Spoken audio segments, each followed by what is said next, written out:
Monday marks the 50th anniversary of the sinking of the Edmund Fitzgerald. And this Monday at 4 o'clock, the Split Rock Lighthouse will host a memorial beacon lighting, and they will name the 29 crew members. All of those will be read, followed by a ring of the ship's bell. So this should be very emotional. The lighthouse has done this for the past 40 years, but there is some extra interest this year because it is the 50th anniversary, and tickets, get this, have already been sold out. So joining us now is Scriven, the site manager at the Split Rock Lighthouse. Thank you so much for joining us, Hayes. It seems like a lot of people, of course, interested in this. A record number of people expected to attend Monday, so much so that you had to cap the tickets right at 2,000.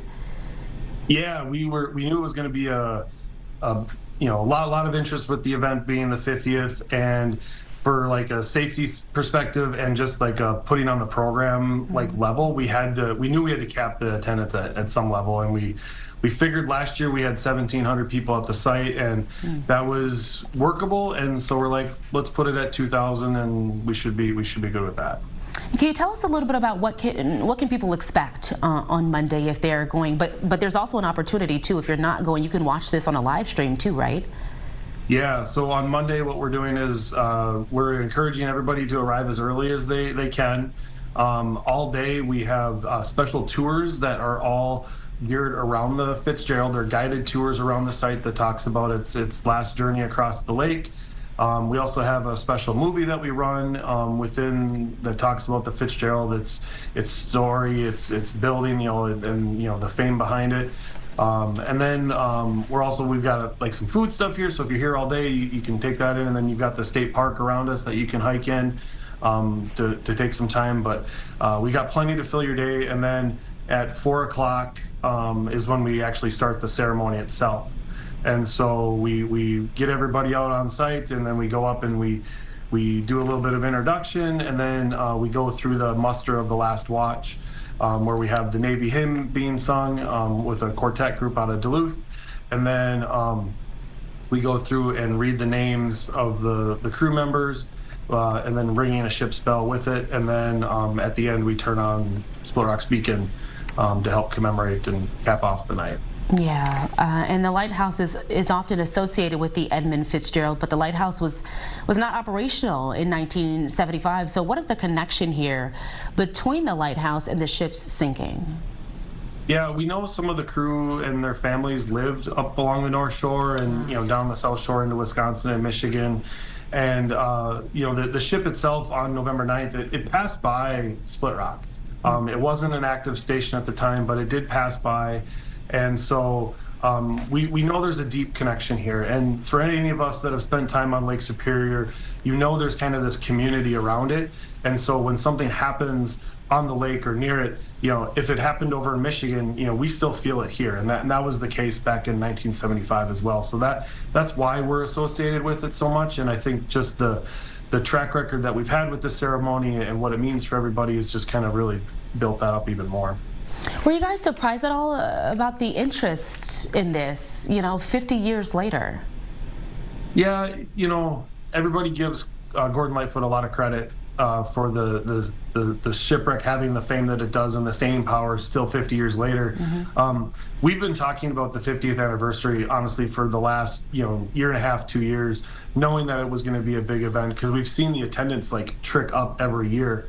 And we're prepared for it, and we just think that it's really it's a emotional thing and very powerful to see that all these people still have this connection to the wreck and to the lake and the lighthouse, and we're just happy to play a small part within it.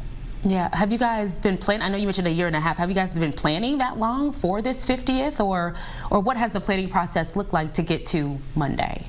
Yeah, we've been talking about this for at least a year and a half, wow. If not a little bit longer. Just trying to figure out, better ways we can help move people around. We know that in the past the parking has always been, hard for people that get here late or even early, and it fills up because when we have 1,500, 1,700 people here on a normal year, parking is a problem, and people end up walking a long distance. So one of the things that we're introducing this year is we're trying out parking shuttles within the state park itself, so people don't have to walk as far. And then we're also introducing off-site parking because we knew we would have more interest this year, and we have to help accommodate the people that are just going into the state park to watch it. We're introducing off-site parking as well to help kind of spread the parking out and get people in. And if you sit on a shuttle for an extra 15 minutes, it's still better than sitting in traffic for 35 minutes trying to get out. That's and it's very safer. True.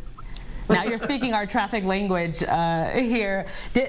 One of the last questions I have for you. You are, I hear, the keeper of the lighthouse.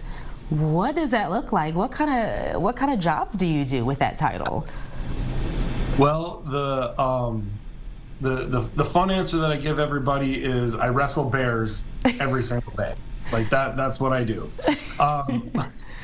But in reality, my job is I'm an administrator. So I sit at my desk a lot. I do a lot of boring Excel spreadsheets and paperwork and all that kind of stuff. But also, my job at Split Rock is, so I oversee all of the day-to-day management of the site, of the museum that we're running here. And so if I have to go clean bathrooms, I go do it. If I go out and help a guest have any questions, if I have to hop in and give a tour, I'll go do it. If I have to work up front behind the cash register, I'll do it. If I have to help with maintenance of the lawn or any kind of stuff, I do it. So I kind of do a jack of all trades with it. But it's an absolute amazing job that I have, and keeps me on my toes all the time, especially for days like November 10th. Hayes, I love and appreciate everything you do, but I will say I love the bear story more. Just saying. I do too. That's why I love leading it with that. So. Just saying. Well, thank you for all that you do, all the jobs that come with everything. We appreciate your time, and hopefully it'll be a wonderful event on Monday. Yep. Thanks for having me on. This has been great. Thank you. Have a good weekend.